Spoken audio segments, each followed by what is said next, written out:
Yuk semuanya. A'udzubillahi minasyaitonirrajim. Bismillahirrahmanirrahim. Assalamualaikum warahmatullahi wabarakatuh. Waalaikumsalam warahmatullahi wabarakatuh. Waalaikumsalam warahmatullahi wabarakatuh. Rabbi shrah li sadri wa yassir li amri wahlul 'uqdatam min lisani yafqahu qawli. Alhamdulillahi rabbil alamin. Allahumma salli wa sallim ala sayyidina Muhammad wa ala ali Muhammad. Walhamdulillahi rabbil alamin. Alhamdulillah ibu-ibu yang dirahmati dan diberkahi oleh Allah Subhanahu wa taala. Pertama sekali mari kita bersyukur kepada Allah Subhanahu wa taala. Alhamdulillah hari ini Allah masih berikan kita nikmat iman, nikmat Islam, nikmat kesehatan dan kesempatan. Kita bermohon kepada Allah Subhanahu wa taala semoga dari seluruh nikmat yang Allah berikan kepada kita menjadikan kita hamba yang bertakwa di sisi Allah Subhanahu wa taala. Selanjutnya tak lupa pula kita berselawat kepada junjungan kita Nabi besar Muhammad sallallahu alaihi wasallam. Allahumma salli wa sallim ala sayyidina Muhammad wa ala ali Muhammad. Semoga dengan kita selalu memperbanyak selawat kepada baginda Rasulullah sallallahu alaihi wasallam. Kiranya kita layak dan berhak mendapatkan syafaat dari beliau, amin ya rabbal alamin. Alhamdulillah ibu semuanya, kita sudah membahas tentang talak talak perceraian, kemudian masa iddah bagi yang dicerai, masa iddah bagi yang meninggal dunia. Sekarang kita lanjutkan lagi ibu semuanya. Kali ini ayat 236 dengan 237 ini membahas perkara mahar.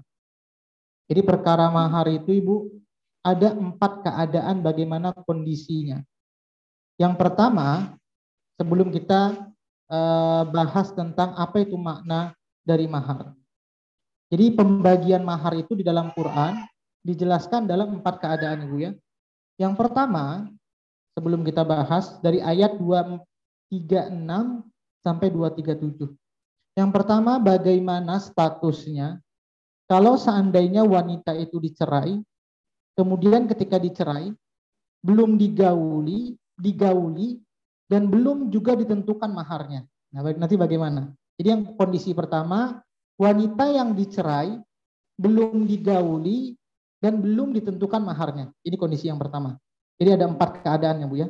Yang kedua, wanita tersebut belum digauli akan tetapi sudah ditentukan maharnya kemudian dicerai. Ini kondisi yang kedua. Kondisi yang ketiga, wanita tersebut sudah dicerai kemudian sudah digauli kemudian maharnya belum disebutkan. Jadi ketika nikah itu memang boleh maharnya tidak disebutkan ya Bu ya. Kemudian yang keempat, wanita itu dicerai, sudah digauli dan sudah disebutkan maharnya. Jadi ada 4 keadaan. Bisa difahami kira-kira Ibu tadi yang keempat tadi? Yang pertama dicerai belum digauli, belum ditentukan maharnya. Yang kedua belum digauli tapi sudah disebutkan maharnya. Yang ketiga sudah digauli kemudian maharnya belum disebutkan. Yang keempat, dicerai, sudah digauli, dan sudah disebutkan maharnya. Nampak perbedaannya dari yang keempat tadi, Bu? Iya, Pak Ustadz. Ya, Pak Ustadz. Ya, nampak bedanya, Bu ya? Nanti kita bahas akan satu-satu, Bu ya. Saya baca dulu dalilnya di ayat 236. A'udzubillahi minasyaitonirrajim. Bismillahirrahmanirrahim. La junaha alaikum in talaqtumun nisaa ma lam tamassuhunna aw tafridu lahunna fariidhah wa matti'uhunna 'alal musi'i qadaruhu wa 'alal muqtiri qadaruhu mata'an bil ma'ruf haqqan 'alal muhsinin. Tidak ada dosa bagi kamu jika kamu menceraikan istri-istrimu. Jadi memang ketika seorang laki-laki menceraikan wanita itu tidak berdosa ya Bu ya.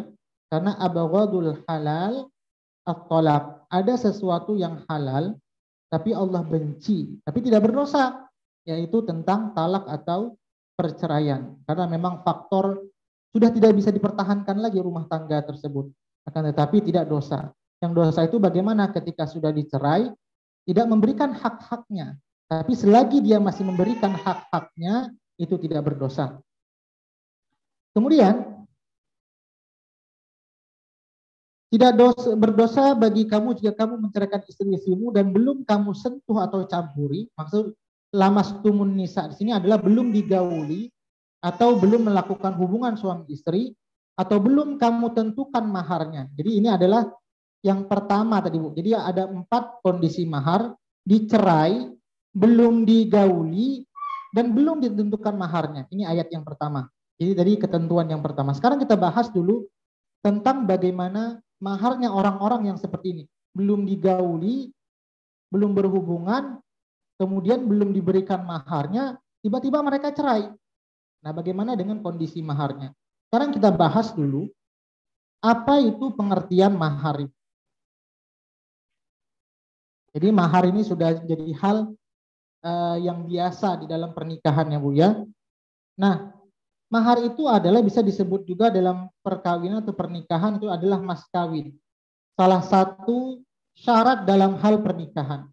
Kemudian, apa pengertian dari mahar? Mahar adalah sejumlah harta yang diberikan oleh mempelai pria ke wanita sebagai bentuk ketulusan untuk terikat dalam hubungan pernikahan. Jadi, yang diberikan oleh laki-laki kepada wanita sebagai pengikat hubungan. Jadi kemudian dalam bahasa Arab, mahar itu dikatakan di sini adalah sodaqah. Itu maka di dalam sini ada soduqatihin nanihlah. Di dalam Quran itu bahasanya sodak. Nama lain dari bahasa mahar. Itu pengertian mahar. Nanti kita akan bahas apa sih fungsi-fungsi mahar. Kemudian apa hikmahnya atau dalilnya dulu? Mana dalilnya seorang hamba itu ketika ingin nikah harus memberikan mahar. Jadi ada dalilnya. Jadi mahar ini adalah tidak meski wajib, tapi lebih baik. Nah, Ibu ya, syaratnya dalam pernikahan itu harus memberikan mahar. Dalilnya dalam surah An-Nisa ayat keempat. Ini dalil anjuran ketika menikah itu harus memberikan mahar. Boleh dibuka Ibu, surah An-Nisa ayat keempat. Tadi pengertian mahar. Kemudian dalilnya dalam apa sih dalil yang mengharuskan kita memberikan mahar, yaitu dalam surah An-Nisa ayat keempat. Boleh Silakan, baca? Ibu. Boleh ya, siapa mau baca Ibu? Artinya aja Pak Ustadz ya. Iya. Dan berikanlah mas kawin atau mahar kepada perempuan yang kamu nikahi sebagai pemberian yang penuh kerelaan. Kemudian jika mereka menyerahkan kepada kamu sebagian dari mas kawin itu dengan senang hati, maka terimalah dan nikmatilah pemberian itu dengan senang hati.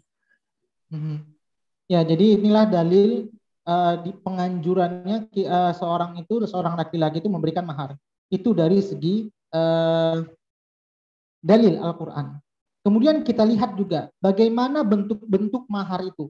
Apakah dia dalam bentuk benda atau bentuk hal yang bermanfaat bagi wanita. Ini dijelaskan dalam hadis Bukhari. Mungkin boleh di-share Bu Eli, tadi sudah saya share pagi tadi.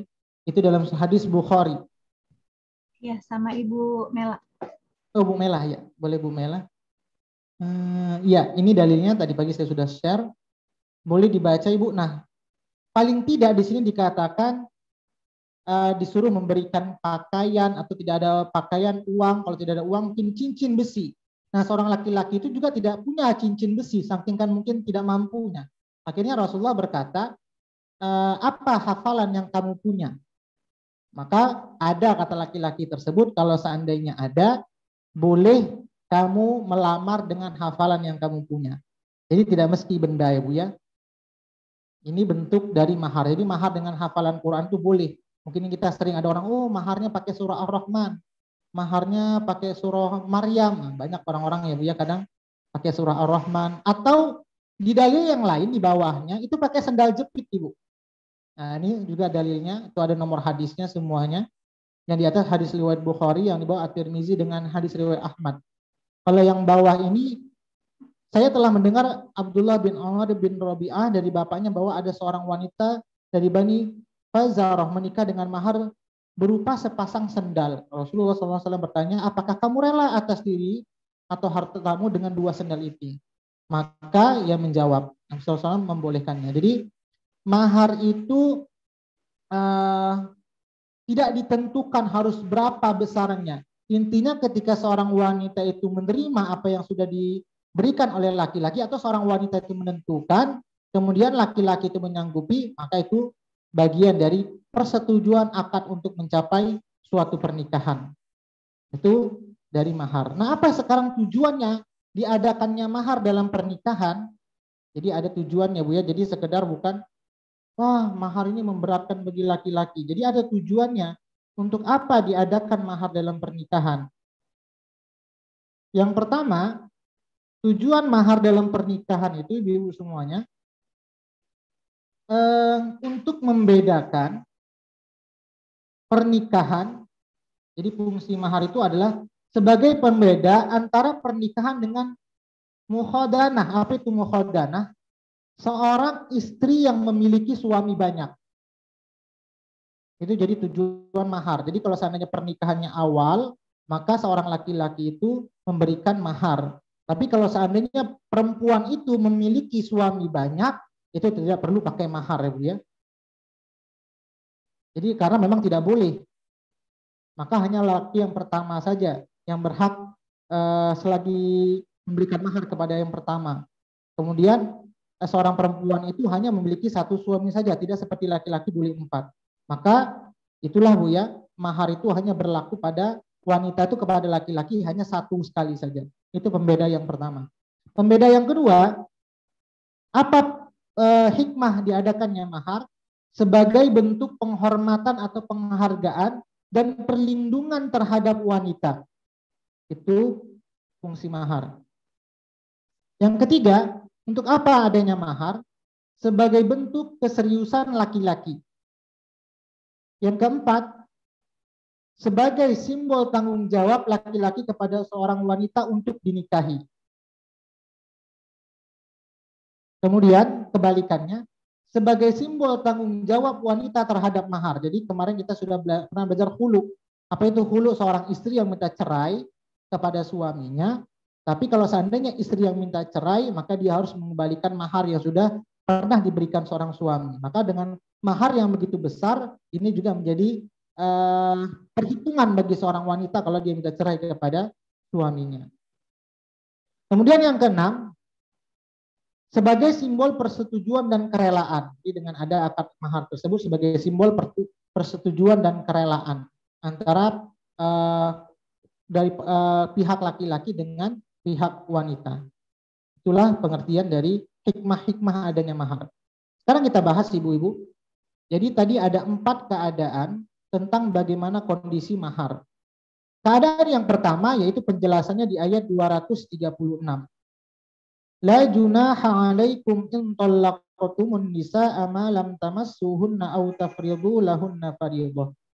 Kalau seandainya ada wanita yang dicerai, kemudian ketika dicerai belum melakukan hubungan suami istri, kemudian ketika akad tersebut belum menentukan maharnya, maka bagaimana kondisi seperti ini? Apa yang didapatkan oleh seorang wanita? Yaitu yang didapatkan seorang wanita itu adalah mut'ah. Inilah di ayat ini ya.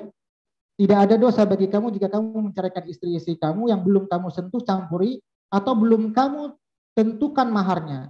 Dan hendaklah kamu memberi mereka mut'ah. Jadi ini yang pertama. Kalau seandainya wanita yang diceraikan, kemudian dia belum didahului, kemudian dia belum ditentukan maharnya ketika akad nikah, maka seorang wanita tersebut berhak mendapatkan mut'ah. Apa itu mut'ah, Ibu? Yaitu sesuatu yang diberikan oleh suami kepada istri yang dicerai sebagai penghibur selain nafkah sesuai dengan kemampuan. Jadi mut'ah itu adalah pemberian sebagai penghargaan atau penghibur. Kenapa?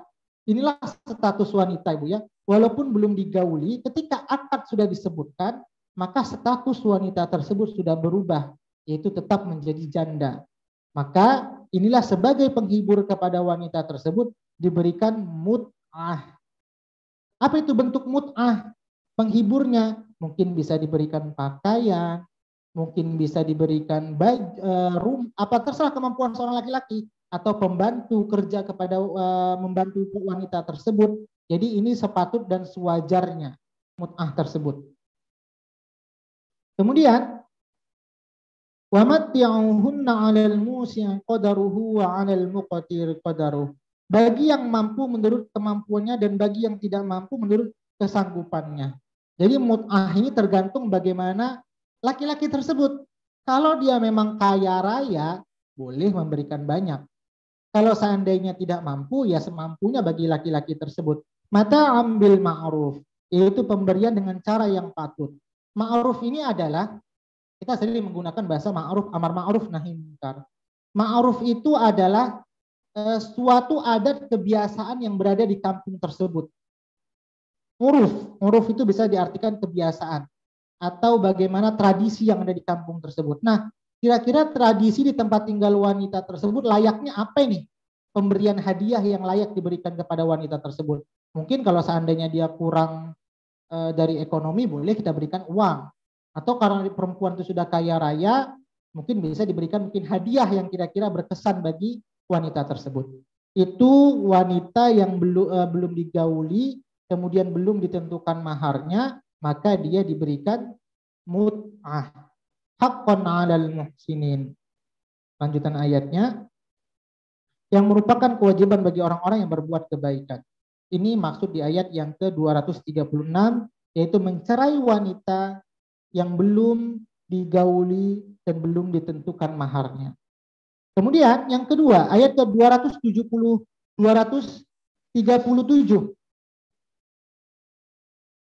Ayat 237 yaitu wa in talaqtumuhunna min qabli an tamassuhunna wa qad faradtum lahunna fariidatan fanisfu ma faradtum illa ay ya'funa aw ya'fu alladhi bi yadihi 'uqdatun nikah wa an ta'fu aqrabu littaqwa wa la tansawul fadla bainakum innallaha bima ta'maluna basir. Dan jika kamu menceraikan mereka sebelum kamu sentuh campuri, padahal sudah menentukan maharnya. Nah ini Bu, beda tadi. Belum digauli, belum melakukan hubungan suami istri, tapi ketika akad nikah sudah disebutkan maharnya 100 juta rupiah ketika nikah. Tiba-tiba dicerai, belum melakukan hubungan suami istri. Maka apa di sini? Yaitu maka bayarlah 1/2 dari yang telah kamu tentukan, kecuali mereka membebaskan atau dibebaskan oleh orang-orang yang akad nikah ada di tangannya.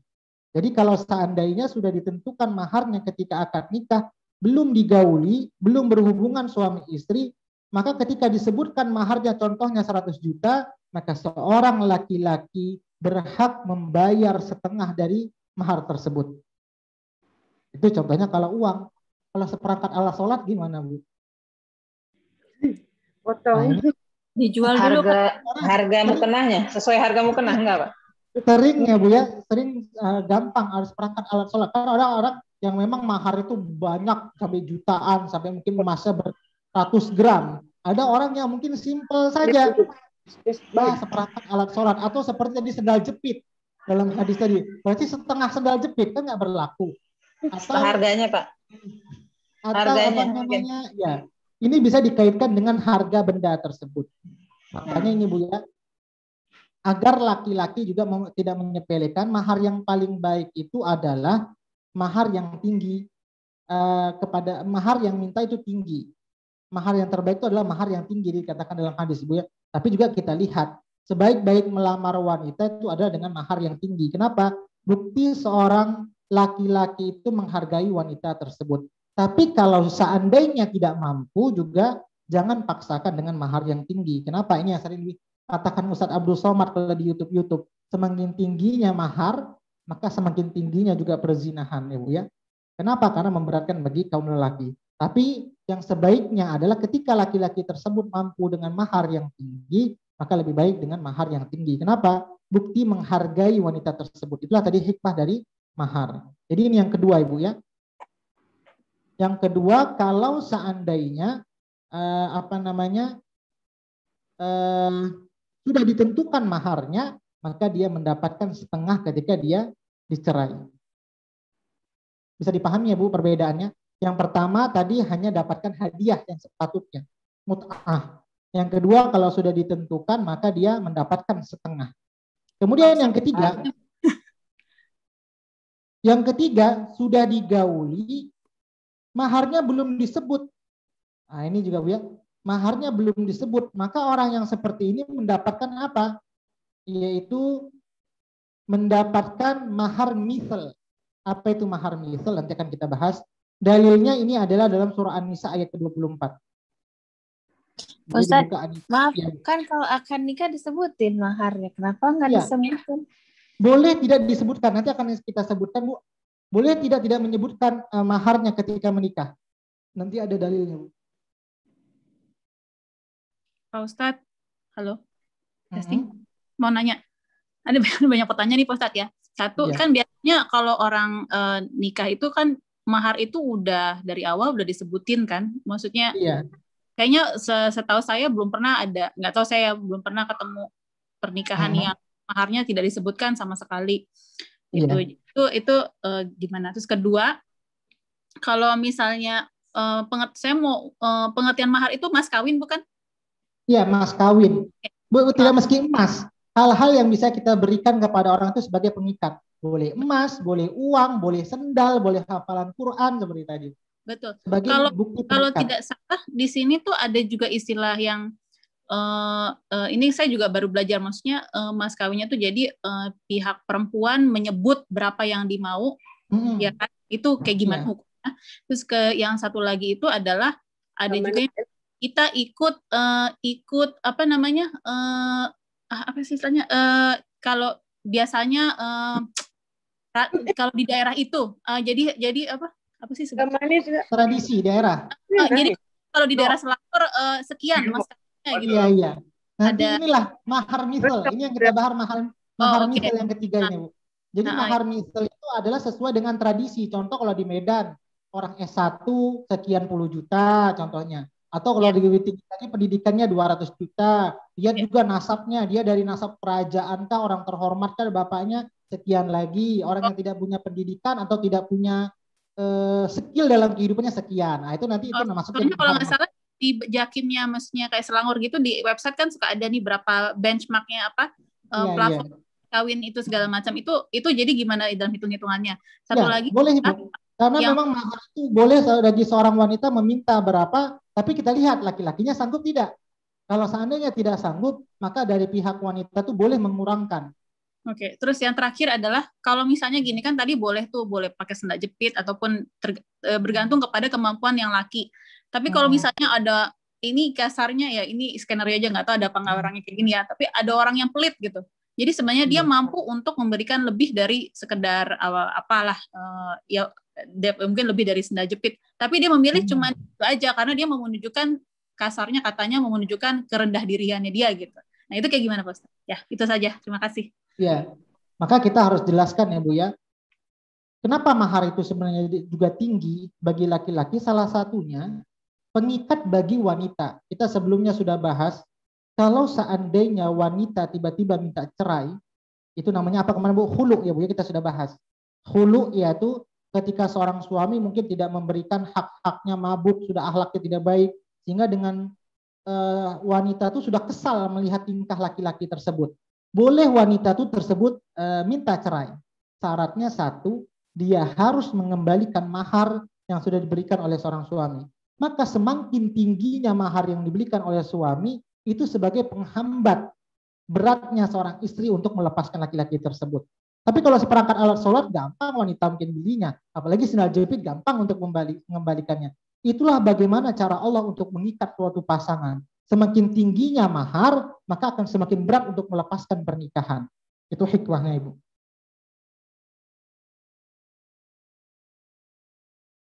Bisa dipahami Bu? Nah bagaimana kalau seandainya wanita tersebut meminta, itu diperbolehkan.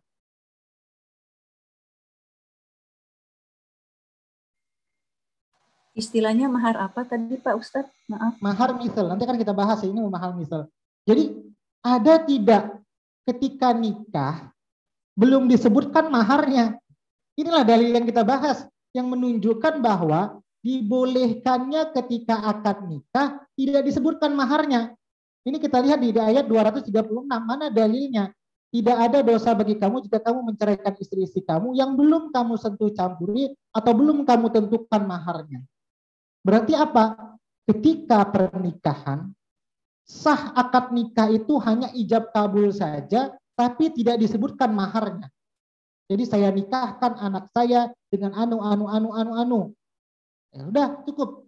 Maka jawaban bagi laki-laki, saya terimanya nikahnya si anu bin ini cukup. Itu sah ya Ustadz ya? Maksudnya bukannya salah satu syarat nikah memang ada mahar itu juga ya? Berarti enggak ya berarti? Iya. Nanti di sini Bu ya, nanti akan ada tetap permintaannya. Tapi ketika akad nikahnya itu Bu, tidak disebutkan, belum ada konfirmasi. Nanti dari laki-laki, nanti setelah nikah saya akan berikan. Tapi tidak disebutkan sampai pernikahan tersebut. Jadi itu sah. Oh, menyusul ya? Di belakangnya setelah nikah. Dan ketika sudah cerai, jadi konfirmasi akad nikahnya itu setelah maharnya setelah sudah pernikahan. Sehingga apa? Tidak ada kejelasan ketika itu juga. Oh. Jadi itu sah. Intinya mungkin mau ngutang Pak, ngutang maharnya. Ini mungkin ya, orang laki-laki tersebut, dia tadi seperti ayat Quran ya Bu ya. Saya sekarang ini masih belum punya uang. Saya ikat dulu dengan hafalan Quran. Nanti setelah saya punya uang akan saya belikan mungkin mobil lah, atau rumah kah, atau uang 5 juta kah. Jadi menyusul. Ada mungkin nanti setelah saya punya rezeki akan saya tentukan maharnya. Untuk sekarang pengikatnya mungkin hafalan Quran saja dulu. Jadi ada maharnya belum lunas pembayarannya Bu ya. Nah itu jadi ada mahar yang memang belum disebutkan secara lengkap semuanya ketika akad pernikahan. Ustadz, boleh nggak maharnya itu hewan? Hewan maksudnya seperti sapi atau lembu. Hal-hal yang bermanfaat ya Bu ya. Contoh tadi hafalan Quran saja yang tidak nampak jenisnya saja diperbolehkan. Apalagi yang ada jenisnya. Oke. Kucing nggak boleh ya? Berternak Mbak Heni. Boleh Bu. Kemarin itu hewan ternak waktu kita lihat kemarin itu adalah kebun kurma. Ketika zaman Rasul itu kebun kurma. Bagus itu boleh. Kalau kucing piaraan kalau yang bagus untuk dijual boleh mungkin. Iya, intinya jangan mahar itu kira-kira yang diharamkan oleh Allah Subhanahu wa taala tidak boleh Bu ya. Ustaz, tapi kalau misalnya maharnya nanti-nanti gitu ada batas waktunya nggak? Maksudnya ataupun boleh nggak istrinya kayak menanyakan ini kapan maharnya mau disebut gitu? Ya, boleh, tergantung kesepakatan. Makanya akad itu dilakukan kesepakatan itu sebelum pernikahan. Nanti marah Pak Ustadz ditagih-tagih. Nah, itu karena memang harus ada perjanjian ya Bu ya. Makanya itu harus adalah sebagai bentuk penghargaan. Iya harus diminta lah kan haknya perempuan ya Pak Ustadz. Haknya wanita Bu ya. Ustadz mungkin nanti beda topik. Kalau yang perempuan untuk perjanjian pranikah dan laki-laki karena dua-duanya nggak mau kaya misalnya nggak mau diambil kalau ada apa-apa uangnya nggak mau sharing gitu, cerai nggak mau dibagi ke istrinya atau sebaliknya itu boleh dalam Islam Ustadz. Perjanjian pranikah gitu. Kan zaman sekarang ada begitu Pak Ustadz. Kayak nanti kalau seandainya saya meninggal, ini harta ini harus dibagikan untuk anak seperti separuhnya ya Bu. Istrinya nggak boleh dibagi gitu, suaminya juga gitu. Jadi masing-masing hartanya itu boleh nggak Ustadz? Oh itu nggak, masa hartanya gimana Bu? Saya kurang paham ini pertanyaan. Enggak kan zaman artis-artis nih gitu di maksudnya mungkin bukan Islam ya. Tuh yang Islam juga ada yang kayak gitu perjanjian pranikah karena mereka sama-sama terkenal, sama-sama kaya. Jadi nggak mau campur gitu hartanya. Kalau udah cerai ya udah bagian saya dia bawa saya nggak mau dibagiin seperdapan atau seberapa gitu. Boleh itu bisa. Yang diperbolehkan itu seperti ini Bu ya. Kalau seandainya seorang istri sudah kaya dari sononya sebelum menikah, kemudian dibawa hartanya setelah pernikahan, maka tidak ada hak sedikit pun harta laki-laki mencicipi dari harta tersebut. Nah bagi yang harus dibagi itu adalah harta suaminya yang sudah dicari sesama pernikahan. Jadi seorang suami itu salah satu boleh syarat perjanjian sebelum pranikah. Saya sudah sebelum nikah dengan kamu, saya sudah kaya raya kata perempuan tersebut. Saya sudah punya rumah, saya sudah punya mobil. Kalau seandainya cerai, kamu tidak boleh kotak-katik harta saya. Kenapa? Karena harta wanita itu memang hak mutlak punya wanita. Nah, ketika nanti tiba-tiba bercerai, maka yang dibagi itulah adalah harta yang sudah dicari suami ketika mereka sudah berumah tangga. gonogini maksudnya. Tapi ini gonogini pun nggak boleh gitu. Jadi maksud masing-masing aja. Itu nggak boleh Kalau kan? nggak boleh itu, Bu. Karena memang itu harus dibagikan. Ketika sudah mereka menikah, ada hak punya istri di dalamnya walaupun suami yang mencari uangnya. Oke, Pak Ustadz. Masalahnya kalau perkawinan campur itu antara beda negara, Ustadz, terutama hukum Indonesia itu nggak boleh memiliki di Indonesia dua-duanya gitu. Karena kan hukum hukum negara itu jadi masing-masing gitu, Ustadz. Jadi harus ada perjanjian dari notaris lah bahwa itu terpisah gitu. Sebenarnya di Islam berarti nggak boleh kayak gitu ya, Ustadz ya? Iya, kalau tapi negara seandainya nggak ini. Kalau seandainya dari perjanjiannya itu adalah seorang wanita sudah dikatakan ini rumah punya saya sebelum nikah, mobil ini punya saya sebelum punya nikah, maka nanti nggak boleh dibagikan setelah tiba-tiba bercerai seorang laki-laki minta hak dari rumah tersebut. Itulah salah satu mungkin yang diperbolehkan, Ibu. Kalau begitu nggak usah ada pranikah itu ya, pranikah. Ada perjanjian itu Pak Ustadz ya, karena dengan itu jadi maksud untuk tujuan keperceraian berarti ada gitu ya Pak Ustadz. Iya, berarti sudah ada niat yang buruk ya Bu ya sebelum menikah. Paling tidak ya itulah kita berusaha untuk, tapi kalau seandainya dilakukan seperti itu, tiba-tiba di kemudian hari atau saya meninggal istrinya, ini haknya rumah yang sebelum saya nikah ini tidak boleh kamu bawa ke istri baru kamu, yang istri yang penggantinya. Itu juga mungkin hak untuk anak-anak itu boleh. Karena memang tidak ada hak suami di dalamnya. Oke, jadi dua kita bahas ya Bu ya. Jadi yang pertama, jadi boleh nggak sebelum nikah tadi belum disebutkan maharnya? Boleh, itulah dalilnya di ayat 236. Itu dalil tidak disebutkannya ketika akad nikah tentang maharnya. Kemudian yang kedua, tadi saya katakan, berarti yang pertama itu adalah mut'ah. Seorang laki-laki memberikan hadiah sewajarnya atau sebagaimana patutnya di tempat wanita tersebut. Yang kedua, yang belum digauli kemudian sudah disebutkan maharnya tiba-tiba cerai, maka seorang laki-laki itu harus membayar setengah dari mahar tersebut yang sudah ditentukan. Sekarang yang ketiga, sudah digauli tapi maharnya belum disebutkan, tiba-tiba cerai setelah itu, maka ini jawabannya dalam surah An-Nisa ayat 24. Boleh siapa mau buka Ibu? Ini tadi belum kita baca. An-Nisa 24.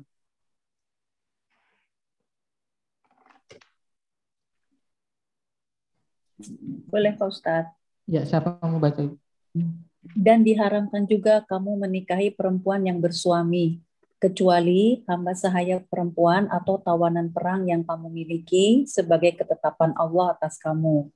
Dan dihalalkan bagimu selain perempuan-perempuan yang demikian itu, jika kamu berusaha dengan hartamu untuk menikahinya bukan untuk berzina.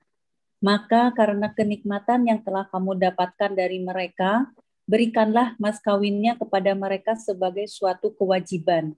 Tetapi tidak mengapa jika ternyata di antara kamu telah saling merelakannya setelah ditetapkan. Sungguh Allah Maha mengetahui, Maha bijaksana. Iya. Ketika ya dalam kondisi di sini Bu ya, karena sudah dinikmati seorang wanita, bahasa bukan dinikmati Bu ya. Karena kalau bahasa Quran di sini mendapatkan kenikmatan di sini Bu ya. Kemudian belum disebutkan maharnya. Sama stamta'tum minhunna fa'atuhunna ujurahunna fariidhah.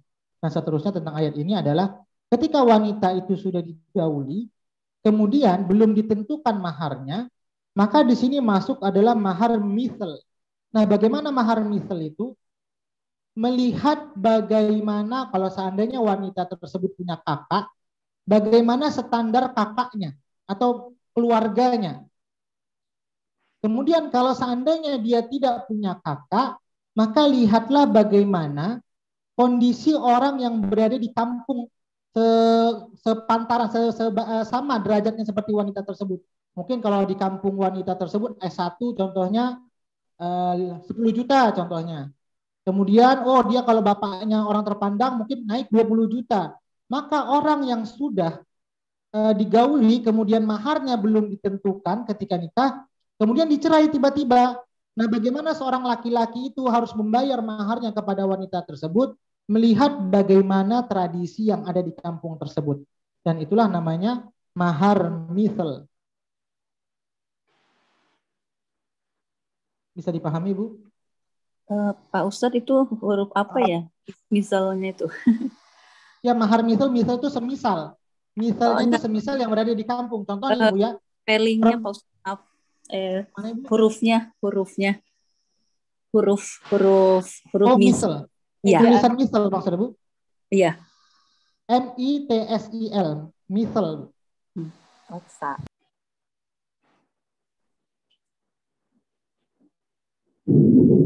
Jadi di sini adalah mana ayat ke-20.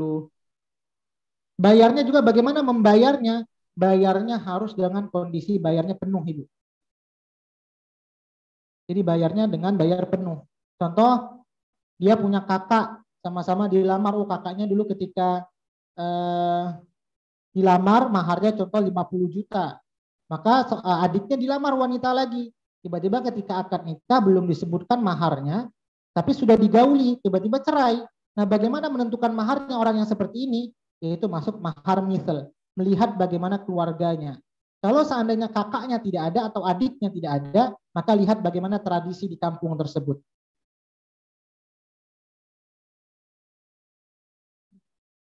Oke, Bu. Itu untuk An-Nisa 24 tadi, Bu ya. Nah, kemudian yang keempat. Yang keempat dilanjut besok aja, Ustaz. Ya, kita tuntaskan yang keempat, satu lagi Bu ya. Iya, satu lagi Bu, yang keempat, yaitu dicerai, sudah digauli, kemudian sudah disebutkan maharnya. Ini juga akan mendapatkan penuh. Yaitu dalilnya Al-Baqarah 229. Talak yang dapat dirujuk itu 2 kali. Setelah itu suami dapat menahan dengan baik atau melepaskan dengan baik. Tidak halal bagi kamu mengambil kembali sesuatu yang telah kamu berikan kepada mereka, kecuali keduanya antara suami dan istri khawatir tidak mampu menjalankan hukum-hukum Allah. Jika kamu atau wali khawatir bahwa keduanya tidak mampu menjalankan hukum Allah, maka keduanya tidak berdosa atas bayaran yang harus diberikan oleh istri untuk menebus dirinya. Itulah hukum-hukum Allah, maka janganlah kamu melanggarnya. Siapa yang melanggar hukum-hukum Allah, mereka itulah orang-orang zalim. Nah, jadi kalau seandainya tiba-tiba talak, mereka cerai, sudah digauli, kemudian sudah ditentukan mahar pernikahan, sebenarnya tiba-tiba mereka cerai, maka itu hak sepenuhnya punya istri. Jadi ada 4 keadaan ya Bu ya. Kalau tadi dicampuri, belum digauli, dan belum ditentukan maharnya, itu mut'ah. Seorang laki-laki berhak memberikan hadiah sebagaimana kebiasaan di kampungnya. Kemudian, kalau seandainya belum digauli, sudah ditentukan maharnya, maka wanita tersebut mendapatkan berapa tadi Bu? Setengah. Dalilnya Al-Baqarah 237. Kalau seandainya wanita tersebut sudah digauli, belum ditentukan maharnya, maka seperti ini adalah melihat tradisi yang ada di kampungnya. Mahar misal namanya. Tapi pemberiannya penuh. Ya Bu ya. Kemudian, kalau seandainya sudah digauli, sudah ditentukan maharnya, itu sepenuhnya punya istri. Ya. Itu dari segi pembagian mahar. Kita tutup ayatnya, itu jadi ayat ke-2 berapa tadi Bu? 237 itu adalah tentang seorang istri yang belum, yang kedua ini belum digauli tapi sudah ditentukan maharnya. Maka di sini ditutup ayatnya, wa ta'fu aqrabu littaqwa. Dan jika kamu mencerai mereka sebelum kamu campuri, padahal kamu sudah menentukan maharnya, maka bayarlah 1/2 dari yang telah kamu tentukan. Ini yang nomor 2-nya. Kecuali jika mereka membebaskan atau dibebaskan orang-orang yang akad nikah ada di tangannya. Contohnya apa? Ya udahlah, saya berikan saja sepenuhnya, kata laki-laki tersebut, sebagai bentuk hadiah. Itu boleh diterima oleh wanita tersebut. Atau sebaliknya, seorang wanita tersebut membebaskan, sudahlah saya ikhlaskan saja tidak memberikan, itu boleh. Tapi kalau seandainya wanita tersebut menuntut, maka itu berhak dia membayar dari setengah mahar tersebut. Kemudian pembebasan itu adalah lebih dekat daripada takwa. Dan janganlah kamu lupa kebaikan di antara kamu. Maksudnya apa? Ketika seorang bercerai, ingatlah selalu kebaikan-kebaikan yang pernah dilakukan oleh seorang suami atau seorang istri. Terkadang ini Bu ya, yang realita kita di lapangan, kalau sudah cerai itu terkadang banyak, apalagi di TV-TV, membongkar aib-aib. Yang perempuan buka aib laki-lakinya, yang wanita buka aib suaminya, dan itu dilarang. Kenapa di sini dikatakan, kalaupun kalian sudah bercerai, maka ingatlah salah satu kebaikan yang pernah dilakukan oleh pasangan kalian. Wala tansaul fadla bainakum. Dan janganlah kamu lupakan kebaikan di antara kamu. Innallaha bima ta'maluna basir. Sesungguhnya Allah Maha melihat dan apa yang kamu kerjakan. Jadi ayat ke-236, 237 ini lebih membahas tentang bagaimana hukum mahar dalam hal perceraian yang sudah digauli dan belum ditentukan maharnya. Silakan, ada yang mau tanya, Ibu? Ini sudah azan. Silakan yang mau tanya. Bisa dipahami, Bu? Insya Allah paham, Pak Ustaz. Pembagiannya. Insya Allah bisa, Pak Ustaz. Nah, bagaimana kalau seandainya istri tersebut, contohnya Bu ya, anak hamil di luar nikah, tiba-tiba dinikahkan, bapaknya kan tidak berhak menikahkannya. Maka yang dinikahkan siapa, Ibu? Adalah KUA atau hakim. Maka siapa yang menentukan maharnya kalau dengan kondisi seperti itu? Maka yang menentukan maharnya adalah hakim. Oh. KUA-nya. Tiba-tiba kan belum ditentukan maharnya. Siapa yang menentukan? Tiba-tiba sudah cerai nih. Belum digauli atau sudah digauli tapi maharnya belum ditentukan. Maka yang menentukan mahar itu adalah hakimnya. Oh Pak Ustadz, mahar itu yang menentukan nggak boleh calon pengantinnya aja ya misalnya, memang harus keputusan keluarga ya?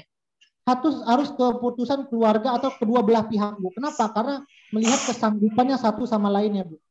Oh enggak, maksudnya bukan hanya dari laki-laki yang mau menikah dengan perempuan yang menikah aja. Jadi keluarga dua-duanya harus terlibat. Keluarga juga harus tahu, Ibu. Makanya kalau misalnya intinya adalah di tangan keduanya, tapi berhak seorang keluarga suami dengan keluarga itu harus berhak tahu, Ibu. Oh, jadi makanya kalau misalnya memang yang kayak yang anak haram itu jadi wali hakim yang menentukan gitu ya untuk pihak perempuannya. Nah, boleh tidak seorang wanita tuh minta harta yang banyak? Itu juga ada dalilnya dalam surah An-Nisa ayat 20. Itu tentang bolehnya juga seorang wanita. Jadi boleh nggak nih, takutnya mantri, mintanya banyak-banyak 200 juta, 500 juta. Itu dikatakan semakin banyak maharnya sebenarnya semakin kita menghargai seorang wanita tersebut. Itu dalilnya dalam surah An-Nisa ayat 20.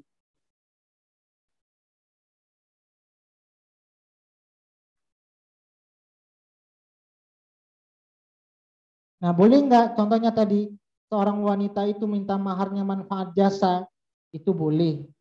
Contohnya tadi yang menghafal Quran, itu dalilnya dalam hadis, tidak ada di Quran ya Bu ya, dalilnya dalam hadis.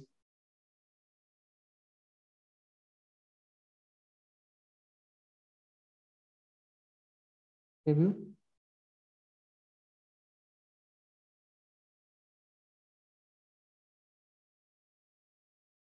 Kemudian dalam surah An-Nisa ayat 20-21 juga Bu ya. Surah An-Nisa ayat 20 dengan 21 juga itu seorang wanita, seorang laki-laki yang sudah menceraikan istrinya, kemudian seorang laki-laki itu cerai, ingin nikah dengan wanita yang lain. Maka seorang laki-laki itu tersebut tidak boleh mengambil lagi harta warisnya. Jadi surah An-Nisa ayat 20 dengan 21. Jika kamu ingin mengganti, itu yang ditampilkan, dan jika kamu ingin mengganti istrimu dengan istri yang lain, sedangkan kamu telah memberikan kepada seorang di antara mereka dengan harta yang banyak, ini tadi Bu ya. Jadi boleh kita memberikan harta yang banyak. Kemudian ketika sudah cerai, maka tidak boleh kita seorang laki-laki tersebut mengambilnya kembali. Maka janganlah kamu mengambil dari hartanya. Walaupun istrinya yang minta cerai ya Pak Ustadz ya. Berarti memang itu jadi hak istrinya. Kalau istrinya minta cerai itu namanya hulu. Beda lagi. Enggak maksud tapi ya. Kalau hulu seorang istri harus mengembalikan harta. Ini suaminya yang menceraikan istri, maka ketika suaminya sudah menceraikan, seorang mantan suami tersebut nggak boleh minta harta yang sudah diberikan. Ya, oke. Paham Pak Ustadz. Ustadz, tapi ada yang begini. Nomor 20, seorang suami ingin mengganti istrinya. terus juga mengambil harta yang dimiliki istri sebelumnya. Itu gimana, Ustaz? Ya itu tidak boleh, Bu. Rangka Bu Sri. Ya boleh, berarti orang itu tidak paham agama, tidak tahu Iya, di ayat Al-Quran ya. 20 ini, Bu. Ini dalilnya di ayat 20. Seorang suami nggak boleh ngambil. Dan jika kamu ingin mengganti istrimu, maksudnya mengganti ini sudah cerai, diganti dengan istri, mungkin istri kedua kah, istri ketiga kah. Kemudian yang setelah diberikan kepada istri pertama, sedangkan kamu telah memberikan kepada seorang di antara mereka harta yang banyak, sebanyak apapun yang sudah diberikan suami, maka sedikit pun tidak boleh seorang suami mengambil. Jadi ibaratnya kalau istrinya banyak, kalau misalnya dia ceraikan yang satu, nggak bisa, oke saya ambil rumah yang saya kasih ke kamu, saya kasih ke istri kedua gitu, nggak boleh ya Pak Ustaz? Nggak boleh. Satu yang kuasa. Tapi itu apa namanya, berarti kalau yang mengambil barang-barang dan istrinya saja disuruh pergi dibelikan rumah baru gitu, dia nggak paham agama ya? Nggak paham Quran, maksudnya nggak paham Quran, nggak paham tulisan ini. Ya, jadi itu Bu ya. Jadi apapun yang sudah diberikan suami, ketika sudah dicerai nggak boleh suami satu peser pun atau 1.000 rupiah pun mengambil dari hak yang sudah diberikan tersebut. Atau mengungkit-ungkit. Ini atau maksudnya menuduhan dusta di sini misalnya maksudnya mengungkit-ungkit. Alah begini-begini dengan berbagai macam dalil ya Bu ya. Kan saya yang cari duitnya, kamu di rumah aja. Itu juga tidak boleh dengan alasan dusta. Pak Ustadz, kalau waris gono gini kan kalau ada yang meninggal ya, iya. 1/8. Tapi kalau cerai itu memang nggak dapat, maksudnya nggak dapat gaji suami saat itu gitu ya, sepertiganya tuh. Nggak kan? Nggak dapat. Seumur hidup nggak dapat gaji dari suami sepertiga, nggak kan? Nggak kayak pensiun gitu ya. Nggak. Cuman kalau meninggal aja ya. Kalau meninggal ya. Kemudian hanya batasnya nafkah itu dalam masa iddah. Cerai dalam masa iddah, kalau seandainya dia tidak hamil, berarti cerainya itu 3 bulan, salah tata kuruk 3 kali suci. Ya, kalau hukum maka di Hollywood, dia berhak diberikan nafkah. Kalau seandainya tiba-tiba hamil, maka sampai masa hamilnya. Kemudian kalau seandainya dia harus menyusui lagi, maka dia menanggung istri tersebut sampai 2 tahun. Kemudian putuslah ketika itu tanggung jawab suami, maka anak saja yang ditanggung oleh mantan suami. Kalau di luar negeri di Hollywood kan gitu Pak Ustadz, Amerika tuh jadi nggak mau kawin karena takut dirampok sama istrinya kalau minta cerai gitu Pak Ustadz, sampai bangkrut gitu. Kalau kita kan nggak ada di Islam ya, nggak ada. Tapi orang Islam yang menyiksa istrinya, udah begini muda bininya ditinggalin, dimiskinkan. Pak Ustadz, nah kalau gitu kalau misalnya orang yang KPR gitu, mortgage gitu gimana ya jadinya? Kalau misalnya masih nyicil rumah gitu misalnya. Ataupun ya dia yang ceritanya Ibu Sri tadi misalnya kayak dia bilang kan tuh kan saya cuma minjemin mobil aja jadi kamu harus balikin, itu boleh? Gimana? Ya, akadnya untuk ini khusus mobil istri saya. Ini kan biasa kalau ibu orang-orang yang kaya tuh ada khusus mobil suami, ada khusus mobil istri. Ketika sudah diucapkan, ini khusus mobil buat kamu ya untuk pergi ke sana pengajian kah, belanja ke pasar, maka itu sepenuhnya milik istri. Oh, gitu ya. Ya.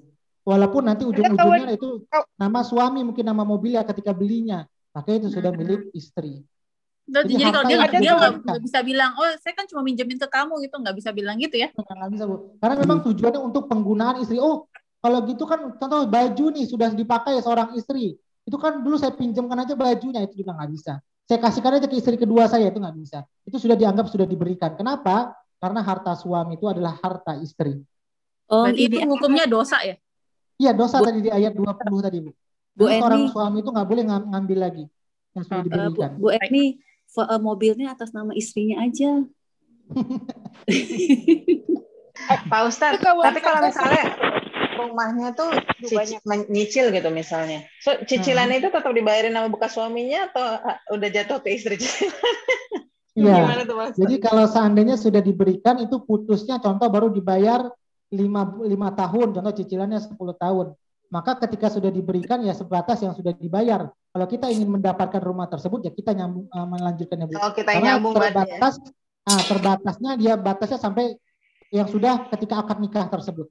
Itu bagian wujud hadiah yang sudah diberikan. Oh gitu. Jadi yang nyambung istrinya lah ya. Iya. Karena tidak ada lagi hak setelah itu. nggak bisa nuntut bayarin sampai habis gitu, nggak bisa ya? Makanya ya Bu ya. Ya udah lah, nggak usah rumahnya deh, mentah aja. Pak Ustadz. Sama suami yang jaga-jaga nih. Jadi kalau Nyambung. misalnya rumah yang ditempati, terus mereka itu bercerai, rumah itu atas nama suami, terus istri yang harus keluar rumah kah, atau suami keluar rumah kah, atau rumah itu harus dibagi dua? Iya. Harusnya Ini suami. nanti tergantung ya Bu ya, terkadang nanti bagaimana nih dengan kondisi seperti ini ketika cerai, maka nanti tergantung nanti kesepakatan dan musyawarah di antara mereka, apakah istri yang harus keluar rumah atau suami yang keluar rumah. Maka nanti ketika masa iddah, istilah penentuan masa iddah, mereka masih satu rumah. Nah, bagaimana kalau seandainya seperti itu, seorang suami harus mengusir istrinya atau suami yang keluar dari rumah? Nah, kalau dengan kondisi seperti ini, istri itu pertama bisa dikembalikan ke orang, kalau seandainya tidak diberikan hak hadiahnya. Tadi kan kalau seandainya sebelum menikah itu saya nggak pernah diberikan apa-apa, kalau begitu maka ketika cerai tidak ada hak dapat waris dari istri. Yang ianya ini kembali ke mut'ah. Mut'ah tadi Bu, seorang suami harus memberikan hadiah sepatutnya kepada istri sesuai dengan kemampuannya. Ini kembalinya ke mut'ah, bukan nikah mut'ah ya. Beda nikah mut'ah dengan mut'ah.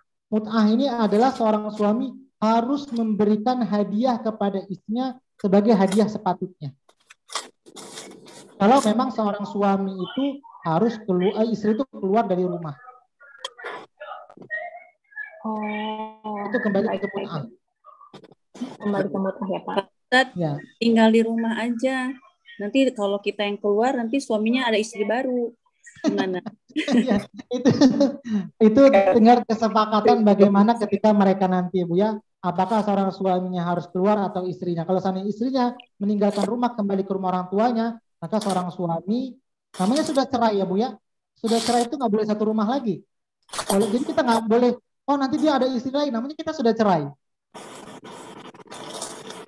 Sudah cerai itu jarang banget sih yang udah cerai masih satu rumah sih, kalau saya ya, setahu saya ya. Kalau udah cerai udah bubar semua. Iya, kalau sudah cerai itu harus bubar ya Bu, nggak boleh satu rumah. Jadi tidak ada istilah takut lagi suami itu nikah dengan perempuan lain, karena memang itu sudah kembali ke suaminya. Kalau dia mau nikah lagi dibolehkan. Kenapa? Karena memang sudah cerai. Jadi pernikahan itu memang syarat-syaratnya dan harus dipertahankan gitu ya. Memang aturan dari Allah itu dibuat tetap dipertahankan ya Bu ya. Nggak boleh kita, wah kalau sudah gini masalah harta bagaimana. Karena complicated ya Ustadz ya. Iya, memang pernikahan ini selain diatur oleh agama juga diatur oleh negara Indonesia ya Bu ya. Jadi memang cara akadnya juga kalau seandainya mungkin secara agama sah saja, sudah ada saksi, sudah menikahkan. Tapi secara negara harus ada tercatat oleh negara juga. Jadi berkaitan dengan seperti itu juga. Ya intinya gini Bu ya, ketika mereka sudah cerai, keputusan akhirnya itu ada di persidangan. Nanti antara hakim yang menentukan semuanya dan itu adalah keputusan terbaik. Oke Bu ya, jadi kita sudah bahas masalah perceraian, bagaimana ketika itu juga tentang talak.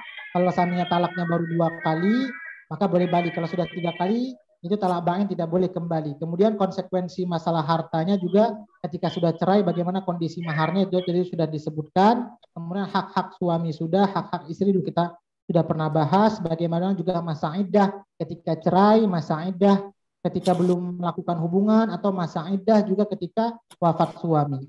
Nah, itu semua sudah dibahas. Intinya tinggal kembali, oh kalau gini suami boleh dong langsung menikah. Itu kembali kepada lagi akhlaknya ya Bu ya. Karena kita bagaimana juga menjaga perasaan bagi perasaan keluarga istri. Itu juga masa iddah juga 4 bulan itu salah satunya 4 bulan 10 hari menjaga perasaan keluarga suami atau almarhum yang sudah ditinggalkan. Bukti rasa cinta kita kepada mereka. Ada pertanyaan lagi Bu? Kalau tidak ada kita cukupkan. Jadi kita sudah bahas intinya di ayat 236, 237 ini adalah tentang masalah mahar. Mahar tentang yang belum diucapkan dan mahar bagaimana kalau sudah berhubungan dengan belum berhubungan. Makasih Ustaz. Alhamdulillah, terima kasih. Ya. Kita sudah dapatkan apa penjelasan di ayat 236, 237 ini. Jadi dalam 4 keadaan tadi, mahar itu adalah syarat, kemudian sudah ditentukan, masalah besarannya juga boleh diminta seorang wanita. Kemudian intinya lagi adalah bagaimana dengan kondisi mahar tersebut dalam akad nikah. Ada 4 keadaan. Ada yang tadi kesimpulan saya ulang lagi, kalau seandainya dia belum digauli, belum ditentukan, maka itu kembali ke mut'ah. Kemudian kalau seandainya belum digauli, sudah disebutkan maharnya, maka dia mendapatkan setengah. Kemudian sudah digauli, maharnya belum disebut, maka itu kembali mahar mithal, bayar penuh, lihat bagaimana kondisi lingkungan sebelah. Kalau seandainya tiba-tiba ketika dicerai dia sarjana S1 yang biasanya mungkin 100 juta, maka dia harus bayar 100 juta. Kemudian dicerai, sudah digauli dan sudah disebutkan maharnya, maka dia akan mendapatkan sepenuhnya. Itulah kesimpulan dari ayat 236, 237. Kenapa ya menikah cepat cerainya gitu? Kenapa nikah cepat cerainya? Karena memang ketika rumah tangga itu rumah tangganya itu tidak dibangun sesuai dengan visi dan misinya. Tidak dibangun oleh agama. Mungkin ketika nikah tuh niatnya beda. Sehingga kalau seandainya nikah itu berlandaskan agama, maka seorang suami itu saling menjaga satu dengan yang lainnya. Tapi terkadang kan banyak ketika pernikahan itu Bu ya, tidak ada, mungkin ada juga diadakan sebelum pranikah. Tapi terkadang pranikah itu tidak dibawa, apa sih sebenarnya harus kita dibawa dalam lingkungan keluarga kita? Apa landasan utama dalam pernikahan itu? Kalau seandainya ada percekcokan, bagaimana solusinya? Nah, jadi itu harus dijelaskan dalam pranikah. Seperti itu ya Bu ya. Memang itulah rumah tangga itu ibarat bahtera, suatu perahu yang harus kita bawa sampai ke surga. Kemudian terkadang ada ombak. Bagaimana penyetabilnya adalah agama. Dan apa tuntunan agama tersebut? Yaitu Al-Quran dan Sunnah. Kalau seorang suami, seorang istri berlandaskan agama, membawa Quran, satu misi, satu visi, satu pemikiran, terkadang kan beda pemikiran. Istri maunya B, suami pikirnya A. Sehingga bentrok. Kenapa? Karena visi dan misinya tidak sama. Itulah yang membuat rumah tangga kita tidak menjadi langgeng. Pak Ustadz, Pak Ustadz, maaf mau tanya, ini untuk yang mahar ini, berarti untuk yang pernikahannya siri juga begitu juga ya aturannya ya Pak? Iya, sama Ibu. Karena itu sudah pernikahannya sah di agama ya? Iya, sah di agama. Maharnya akan sama kondisinya seperti tadi ya, pembayarannya. Ya, sama Ibu. Ya, makasih Pak Ustadz. Ini nggak harus kan Ustadz, jadi maksudnya walaupun tertulis di situ kita minta mahar segini begini gitu. Kalau misalkan keluarga perempuan atau pengantin perempuan yang nggak mau minta mahar karena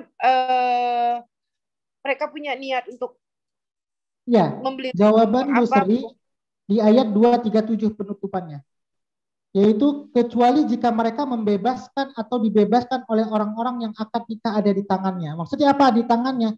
Seharusnya kan yang mendapatkan hak itu ada di tangan istri. Tiba-tiba dari keluarga istri membebaskan, maka itu diperbolehkan. Pembebasan itu lebih dekat kepada takwa. Tapi kalau seandainya istri meminta tetap, itu haknya istri. Tapi kalau dibebaskan itu lebih dekat kepada takwa. Ya, betul. Ya, jadi kalau misalnya pihak istri meminta, pihak pihak laki-laki tidak boleh menolak ya? Benar. Contoh akadnya ketika akad nikah 100 juta, tiba-tiba sesuai dengan yang sudah ketentuan dari 4 itu, contohnya yang keempat tadi apa? Belum digauli tapi sudah disebutkan maharnya, maka laki-laki tersebut harus bayar setengahnya. Harus, kenapa? Karena itu sudah dilafazkan, janji, ikrar. Oke. Ya paham. Iya. Berarti rada enak nih kalau minta-minta. Tadinya kan malu-malu kalau mau ngawinin soalnya saya. Ya, jadi kalau seandainya boleh nggak minta banyak? Ya kita lihat juga dengan kondisinya, boleh minta banyak. Tapi kita lihat juga dari pihak laki-lakinya, mampu dia tidak. Tapi kalau seandainya dia bakhil, bagaimana? Dia mampu kaya raya, tapi dia maunya sedikit. Bilang, boleh kita katakan apa fungsinya mahar? Salah satu sebagai laki-laki itu menghargai dari pihak wanita. Kemudian juga huluk, kembali ke huluk supaya perempuan itu tidak gampang melepaskan laki-laki. Ustaz, kalau calon mertuanya itu matre gitu, jadi maksa anaknya perempuan tuh minta yang gede gitu, boleh? Boleh, karena memang tadi boleh banyak ya. An-Nisa 20 tadi. Boleh minta banyak.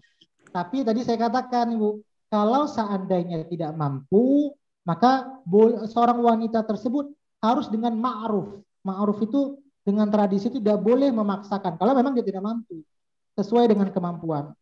Iya, Mungkin boleh negosiasi dulu bukanya 200 juta. Tiba-tiba nggak mampu, sama 100 juta seperti itu. Ya, kan ada kesepakatan dua belah pihak itu. Karena calon mertuanya tahu sih itu kaya laki-lakinya gitu. Kamu jangan mau dikasih segini, suruh minta anaknya itu boleh ya? Boleh, boleh.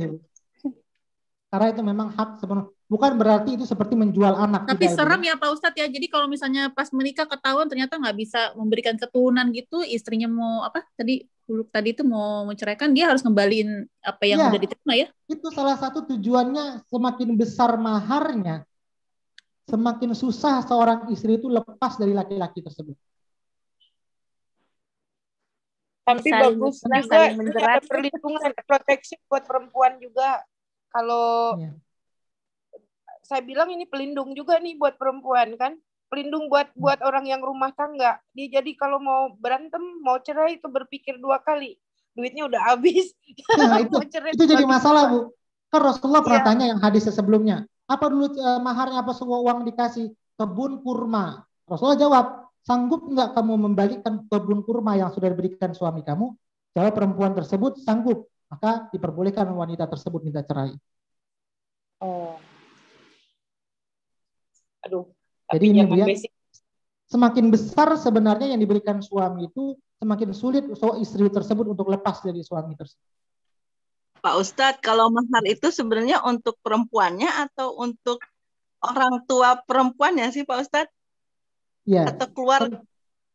Tergantung kesepakatan ini. Oh, tiba-tiba di maharnya digunakan yang sebaiknya adalah untuk perempuannya Bu, untuk sebagai pengikat. Jadi keluarga itu terkadang kan ini yang salah Bu ya, maharnya itu digunakan untuk biaya pesta, itu juga salah.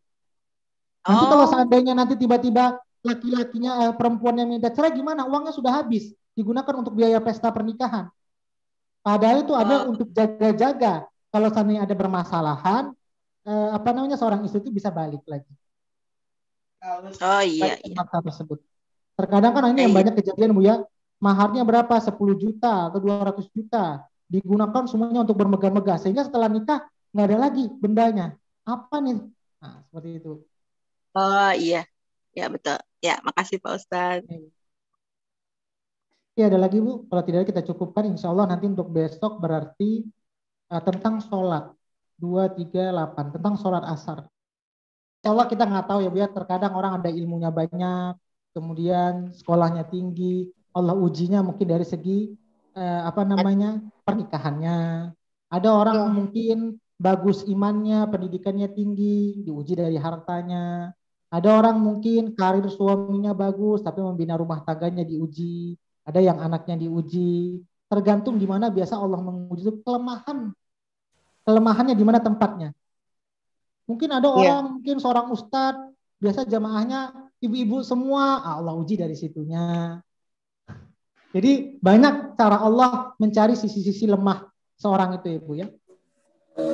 Dan itu terkadang di situ seorang itu kalau dia mampu naik, kalau dia tidak mampu maka dia menguji, sanggup nggak dia melewatinya. Jadi Allah itu selalu menguji seorang hamba di tempat titik biasa dia tidak mampunya. Kalau dia mampu, maka pahalanya akan banyak. Terkadang itu orang terpeleset juga kadang Bu ya. Jadi seperti itu, dan itulah setan bermain.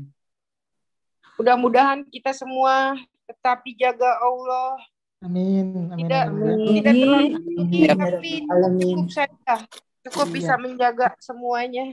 Iya, yuk besok dilanjut lagi Bu Sri. Ya. Sudah lewat asar.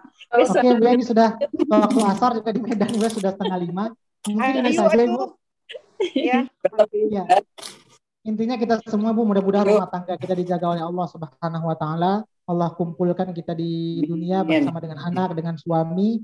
Mudah-mudahan seperti dalam surah Ar-Ra'd ayat 23, berkumpulnya kita bersama keluarga di dunia dan Allah kumpulkan lagi di surga dengan tingkatan yang sama oleh keluarga kita. Mudah-mudahan tidak ada yang pisah satu dengan yang lainnya. Dan itulah dikatakan keluarga yang hakiki, baiti jannati, bertemu di dunia dan bertemu di surga. Ini yang kita harapkan. Mudah-mudahan Allah berikan kita selalu kebaikan dan Allah bimbing rumah tangga kita menjadi rumah tangga yang sakinah, mawaddah, warahmah. Ini saja yang dapat saya sampaikan. Lebih kurangnya mohon maaf. Kita tutup dengan doa ini. A'udzu billahi minasy syaithanir rajim. Bismillahirrahmanirrahim. Alhamdulillahi rabbil alamin.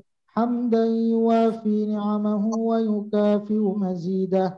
Ya Rabbana lakal hamdu kama yanbaghi li jalali wajhikal karim wa 'azimi sultanik. Allahumma salli wa sallim ala sayyidina Muhammad. Allahumma rahamna bil Qur'an.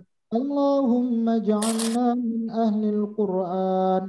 Allahumma nawwir qulubana bil Qur'an wa zayyin akhlaqana bil Qur'an. وادخلنا الجنة بالقرآن ونجنا من النار بالقرآن ربنا آتنا في الدنيا حسنة وفي الآخرة حسنة وقنا عذاب النار وصلى الله على سيدنا محمد وعلى آله وصحبه وسلم سبحان ربك رب العزة عما يصفون Wassalamun alal mursalin walhamdulillahi rabbil alamin. Sebelumnya saya mohon maaf sebelum ditutup Ibu. Ini karena jumlah kita semakin hari semakin banyak, 50 orang. Kemudian juga besok hari Jumat biasa saya agak jedanya 1 jam. Bagaimana kalau seandainya, mudah-mudahan Ibu sepakat ya, dimajukan lagi setengah jam. Berarti di Indonesia 10.30 kita mulainya. Bisa Ibu kira-kira semuanya? Boleh Pak Ustadz. Boleh Ya, Pak karena Ustadz. sekarang mau kita terkejar-kejar, baca Qurannya juga terkejar-kejar. Berarti untuk besok dan seterusnya, insya Allah kita mulainya 10.30 insya Allah Ibu. Setiap hari Pak Ustadz atau Jumat aja? Setiap hari namanya Bu, karena juga tajwid kita terlalu pendek juga saya lihat, karena jumlah iya kita sih jadi pendek. Setuju. Iya Pak Ustadz. Ya, ya. Terima kasih Pak Ustadz. Ini saja yang dapat saya sampaikan. Lebih kurang maaf. Semoga yang sedikit bermanfaat. Saya izin pamit keluar Ibu. Assalamualaikum warahmatullahi wabarakatuh.